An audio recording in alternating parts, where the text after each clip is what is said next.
Dean Martin was halfway through "That's Amore" when he saw the gesture. A thick finger adorned with a gold ring that caught the stage light, drawing slowly across a throat. The universal sign, the promise of death delivered in absolute silence. The man making the gesture sat in the center of the front row. He wasn't smiling. He wasn't blinking. He was just staring at Dean with eyes that had watched men die and felt nothing. Dean's voice faltered for half a beat. The band kept playing. 2,800 people in the Copa room at the Sands Hotel held their breath without knowing why. And then Dean Martin did something that would either make him immortal or get him killed before midnight. He stopped singing. He walked to the edge of the stage, and he held out the microphone to the most dangerous man in Las Vegas. To understand what happened that night, you need to understand Las Vegas in November 1962. This wasn't the Vegas you know today. There were no family resorts, no corporate ownership, no sanitized entertainment complexes. Las Vegas in 1962 was a desert kingdom ruled by men whose names you whispered, never spoke aloud. The casinos, the hotels, the showrooms, every dollar that changed hands in this city eventually found its way into pockets connected to organized crime. The Sands Hotel, where Dean Martin held court as the unofficial king of the Strip, was no exception. It was partially owned by crime families from Chicago, New York, and Miami. The men who ran these operations didn't interfere with the entertainment. They didn't need to. Everyone knew the rules. You performed, you smiled, you collected your check, and you never, ever challenged the men who really owned this town. Dean Martin understood these rules better than most. He'd grown up in Steubenville, Ohio, a steel town where the mob ran everything from the numbers racket to the barber shops. His own father had worked in a place that was a front for illegal gambling. Dean had learned early how to navigate around dangerous men. You showed respect. You kept your head down. You survived. But Dean Martin also had something that most people in his position didn't have. He had an absolute, unshakable refusal to be intimidated on his own stage. In the dressing room, in the casino, in the restaurant, Dean played by the rules. He was polite, respectful, careful. But the moment he stepped onto that stage, something changed. The stage was his territory, his kingdom. And on his stage, Dean Martin bowed to no one. This attitude had served him well for 20 years. But on November 14th, 1962, it was about to be tested in a way that could have ended his career, or his life. The trouble started 4 days earlier, on a Sunday night. Dean was in his dressing room after his second show, loosening his bow tie and pouring himself a glass of what the world assumed was scotch but was actually apple juice. His assistant, a nervous young man named Tommy Marino, was organizing the next day's schedule when there was a knock at the door. Tommy opened it. Standing in the hallway was a man in a charcoal suit that cost more than most people made in a month.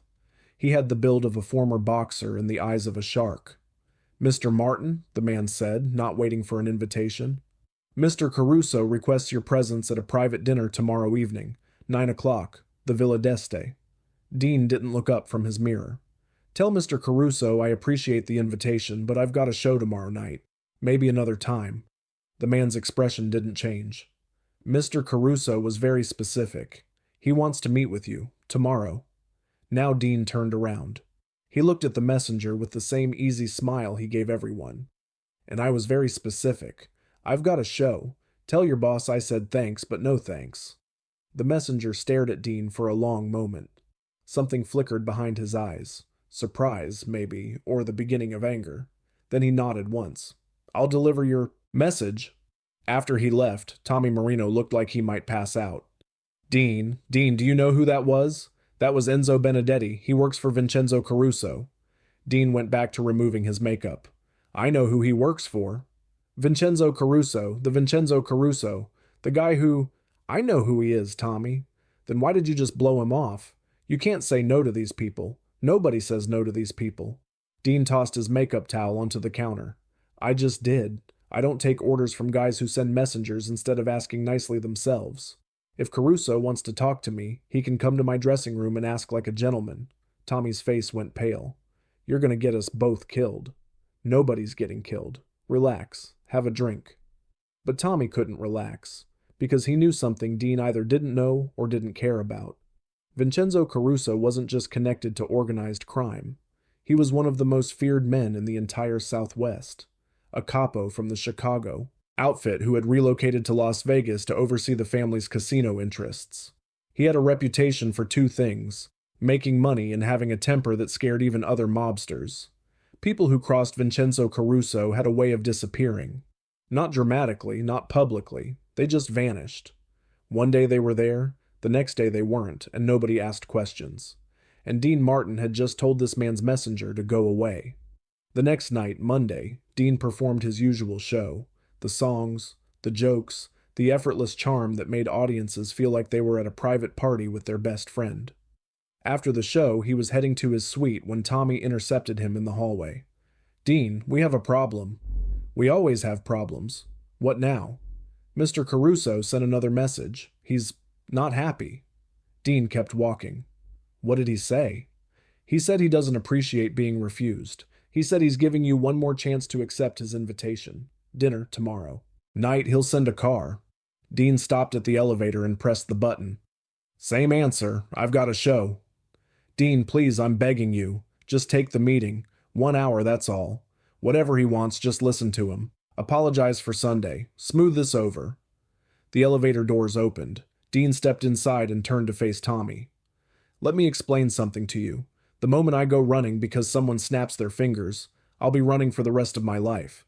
These guys respect strength. If you show weakness, they own you, so I'm not showing weakness. But, good night, Tommy." The doors closed. 2 days before the confrontation, on Tuesday afternoon, Dean was playing golf at the Desert Inn when Frank Sinatra's caddy appeared on the course with an urgent message. "Mr. Martin, Mr. Sinatra needs to speak with you. He says it's important." Dean found Frank in the clubhouse, nursing a drink and looking uncharacteristically serious. "Sit down, Dino." Dean sat. "I got a call. This morning," Frank said. "From a friend in Chicago. He tells me you've been refusing meetings with Vincenzo Caruso." "Word travels fast." "Word always travels fast when Caruso's involved. What's going on?" Dean shrugged. "He sent some messenger to my dressing room demanding I come to dinner. I don't respond to demands." Frank leaned forward. "Dean, listen to me. I know you don't like being pushed around. Neither do I. But Caruso isn't someone you play games with. Do you know what they call him? The quiet man. You know why? Because he doesn't yell, doesn't threaten. He just handles things. Quietly. Permanently. So what am I supposed to do? Go running every time some guy in a suit tells me to? I'm saying pick your battles. This isn't one you can win. Take the meeting. Hear what he wants. Be polite. Then we can figure out what to do." Dean was quiet for a moment. "Do you know what he wants?" Frank hesitated. "I heard something. Apparently his girlfriend, some singer at the Tropicana, has been talking about leaving Vegas, going to Hollywood to be an actress. Caruso thinks someone's been encouraging her, putting ideas in her head, and somehow he's decided that someone is you." Dean laughed. "I've never even met the woman." "Doesn't matter. He believes it, or he wants to believe it. Either way, he's got you in his sights." Dean stood up. "I appreciate the warning, Frank, but I'm not apologizing for something I didn't do, and I'm not meeting with a guy who sends goons to my dressing room instead of asking politely." Frank shook his head. "You're the stubbornest son of a bitch I've ever known. That's what my wife keeps telling me." On Wednesday, the day before the incident, the atmosphere at the Sands had changed. Dean noticed it the moment he arrived for sound check. Staff members who usually chatted with him were suddenly too busy. Security guards avoided eye contact. The pit bosses on the casino floor whispered to each other when he walked past Tommy. Marino was waiting in the dressing room looking like he hadn't slept in days. "It's bad, Dean. Really bad." "What now?" "Caruso bought out the first 3 rows for tomorrow night's show. All 60 seats. Him and his people. They're going to be sitting right in front of you." Dean was quiet for a moment. "Also," Tommy continued, "I heard from one of the cocktail waitresses. Caruso was at dinner last night at the Flamingo. He was telling everyone that Dean Martin needs to learn respect, that he's going to teach you a lesson." "What kind of lesson?" "She didn't know, but Dean, whatever it is, it's not going to be good. You need to cancel tomorrow's show. Say you're sick. Get out of town for a few days until this blows over." Dean walked to the mirror and started straightening his tie. "Dean, are you listening to me?" "I heard you." "And?" Dean turned around. And I'm not canceling anything. I've never canceled a show in my life, and I'm not starting now because some thug wants to scare me. This isn't just some thug. This is... I know who it is, Tommy, and I know what he's capable of. But I also know something else. What? If I run now, I'll be running forever, and that's not who I am. Tommy stared at him. You're either the bravest man I've ever met or the dumbest. Dean smiled. Maybe both. And then came November 14th, 1962, the night everything came to a head.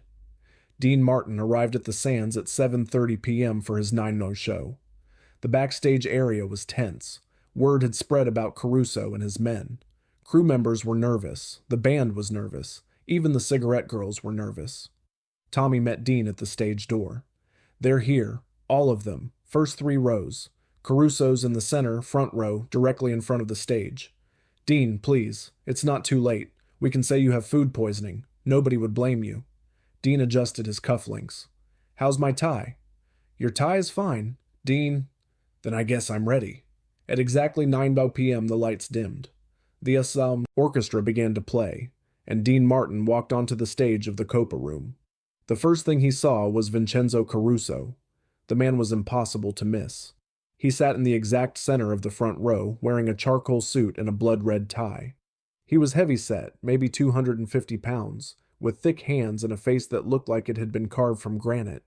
His eyes were dark and empty, the eyes of a man who had seen things that would give normal people nightmares. Around him sat his men, 20 of them filling the first 3 rows, all in dark suits, all watching Dean with expressions that ranged from contempt to amusement. The rest of the audience, nearly 2,800 people, sensed that something was wrong. They could feel the tension radiating from those front rows, but they didn't know what it meant. Dean knew. He walked to center stage, took the microphone, and smiled his famous smile. Good evening, ladies and gentlemen. Welcome to the, Sands.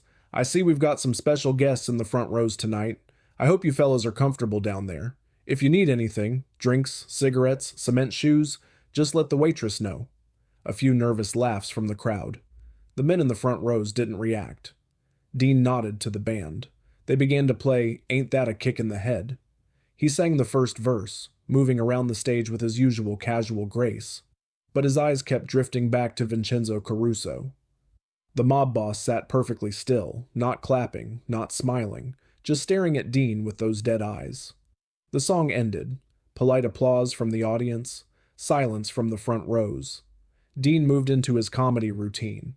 The jokes fell flat with Caruso's men, but the rest of the crowd laughed in all the right places. Dean kept going, professional as always, but the tension in the room was building. Then came That's Amore, the signature song, the one that made Dean Martin a star. The orchestra began the famous introduction, and Dean started to sing. When the moon hits your eye like a big pizza pie. He was halfway through the first verse when it happened. Vincenzo Caruso, still staring directly at Dean, raised his right hand. Slowly, deliberately, he drew his index finger across his throat. The gesture was unmistakable, the universal sign. Dean saw it. The band saw it. People in the nearby tables saw it. A murmur rippled through the crowd. For exactly 8 seconds, Dean Martin kept singing. His voice didn't waver. His smile didn't fade. He looked directly at Vincenzo Caruso while singing about Amore and moonlight, and something changed in his eyes. Then he stopped. The band played on for a few more bars before trailing off into confused silence. The room went dead quiet. 2,800 people frozen in their seats. Dean stood at center stage, microphone in hand, looking at Caruso. Ladies and gentlemen, Dean said, his voice calm and conversational, I apologize for the interruption, but it seems like the gentleman in the front row has something he wants to say. Nobody moved. Nobody breathed. Dean started walking toward the front of the stage. I noticed you've been sitting there all night, not laughing at my jokes, not clapping for my songs. That's fine. Not everyone appreciates my work. But that gesture you just made, that seemed like you had something on your mind. He reached the edge of the stage and looked down at Caruso. The mob boss's expression hadn't changed. His men tensed, hands moving toward jackets. So here's what I'm thinking, Dean continued. If you've got something to say to me, why don't you come up here and say it? In fact, Dean knelt down at the edge of the stage. Why don't you come up here and run the show yourself? You seem like a man who likes to be in charge. He extended the microphone toward Vincenzo Caruso. Go ahead, take it. Show everyone what you've got. The silence was absolute. Every person in that room understood they were witnessing something that could end very, very badly. Caruso stared at the microphone. Then he stared at Dean. 10 seconds passed, 20, 30, and then Vincenzo Caruso did something nobody expected. He laughed. It wasn't a warm laugh. It was cold, calculating, devoid of real humor. But it was a laugh. You got balls, Martin, Caruso said, his voice carrying through the silent room. Bigger balls than anyone else in this town. Dean didn't flinch. Is that a yes on the singing? I should warn you, the acoustics up here are excellent. Your voice better be ready. Caruso shook his head, still wearing that cold smile. Nah, you keep singing. That's what you're good at. You sure? The offer stands. Anytime you want to come up here and take over, just let me know. I'm sure. Caruso paused, then almost as an afterthought. You're all right, Martin. You got style. Dean stood up, still holding the microphone. Well, folks, looks like I'm going to have to finish this show myself after all. Let's have a round of applause for my friend in the front row. He's a tough critic, but a fair one. The audience, still not entirely sure what had just happened, applauded hesitantly. Caruso raised his glass in a mock salute. Dean launched back into, That's Amore. For the next 90 minutes, he performed as if nothing had happened. The songs, the jokes, the effortless charm, all of it flowed like it always did. And when the show ended, Vincenzo Caruso and his men stood and applauded with everyone else. 30 minutes after the show, Dean was in his dressing room, tie loosened, pouring 2 glasses of actual scotch. There was a knock at the door. Tommy Marino opened it. Vincenzo Caruso stood in the hallway, alone. Can I come in? Dean nodded. Help yourself. Caruso entered, closing the door behind him. Dean handed him one of the glasses. Good show tonight, Caruso said. Thanks, you should come back tomorrow. I do different material. Caruso almost smiled. Let me tell you something, Martin. I've been in this business 30 years. I've met senators, governors, movie stars, captains of industry. You know what they all have in common? They're all scared of me. Every single one. And they should be. He took a sip of scotch. But you weren't scared. You looked me right in the eye and offered me your microphone, like you were daring me to do something about it. I wasn't daring you to do anything. I was just tired of the games. You want to talk to me? Talk to me. But not through messengers and not through threats. I don't respond to that. Caruso studied him for a long moment. You know what my guys wanted me to do? They wanted me to make an example of you. Show everyone what happens when you disrespect Vincenzo Caruso. So why didn't you? Because what you did out there took guts. Real guts. And I respect that. Besides, he finished his drink, I found out you never met my girl. Never even talked to her. Some assistant at her agency was feeding her ideas about Hollywood. He's been dealt with. Dean didn't ask what dealt with meant. So we're good? Dean asked. Caruso set down his empty glass. We're good, but Martin, let me give you some advice. Not everyone in my business has my sense of humor. Some guys would have shot you right there on stage. You got lucky tonight. Maybe, or maybe I just knew what kind of man you were. Caruso raised an eyebrow. What kind is that? The kind who respects someone who stands up for himself, even when it's stupid. Caruso laughed, and a real laugh this time. You're something else, Martin. Something else entirely. He headed for the door, then stopped. Oh, and Dean, the drinks are on me tonight. Enjoy yourself. After he left, Tommy Marino slumped against the wall. I think I'm going to throw up. Dean lit a cigarette. Pour yourself a drink. The hard part's over. Hard part? Hard part? You almost got us killed. But I didn't, and now. Vincenzo Caruso thinks I'm something else. That's better than being a guy he can push around. Tommy stared at him. You're insane. You know that, right? Completely insane. Dean smiled his famous smile. That's what my mother used to tell me. Word of what happened at the Sands that night spread through Las Vegas like wildfire.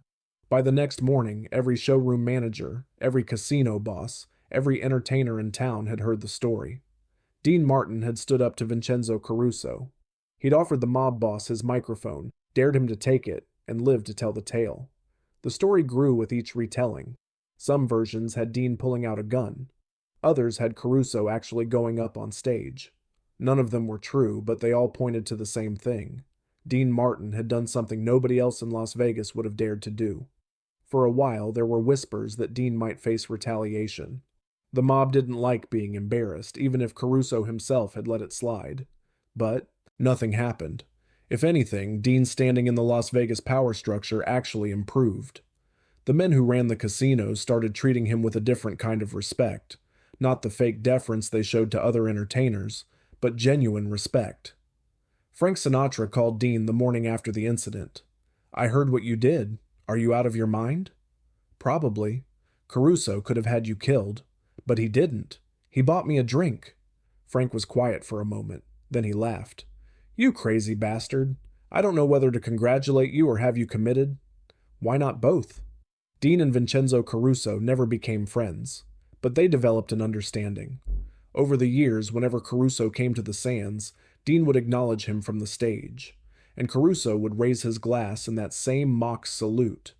They respected each other, not as allies, not as partners, but as men who understood something fundamental about power. Sometimes the strongest move you can make is refusing to be afraid. In 1976, Vincenzo Caruso was found dead in the parking lot of a Las Vegas restaurant. 3 bullets to the chest. It was a mob hit, the result of some internal power struggle that the newspapers could only speculate about. When Dean Martin heard the news, he was quiet for a long time.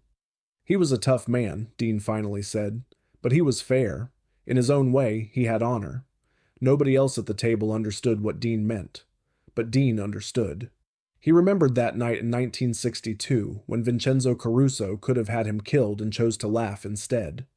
He remembered the conversation in the dressing room, 2 men from completely different worlds finding an unexpected moment of mutual respect.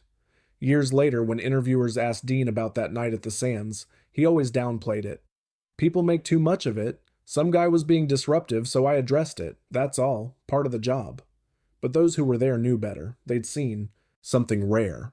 A moment when genuine courage transformed what could have been a tragedy into something else entirely. Dean Martin built his career on seeming cool. The effortless charm, the lazy smile, the glass of whiskey that was really apple juice. It was all an act, a brilliantly constructed persona that made audiences feel like everything was easy, everything was under control. But that night at the sands wasn't an act.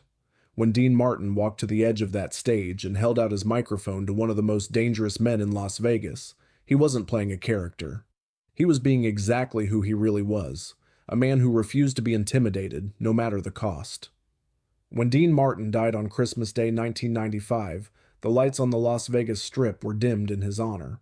But for those who remembered the night of November 14, 1962, another image came to mind. A singer on a stage, a mobster in the front row, a finger drawn across a throat, and a microphone held out like a challenge, like a dare, like the most elegant go-to-hell in the history of show business. That's not just talent. That's not just charisma. That's the king of cool, and now you know why they called him that.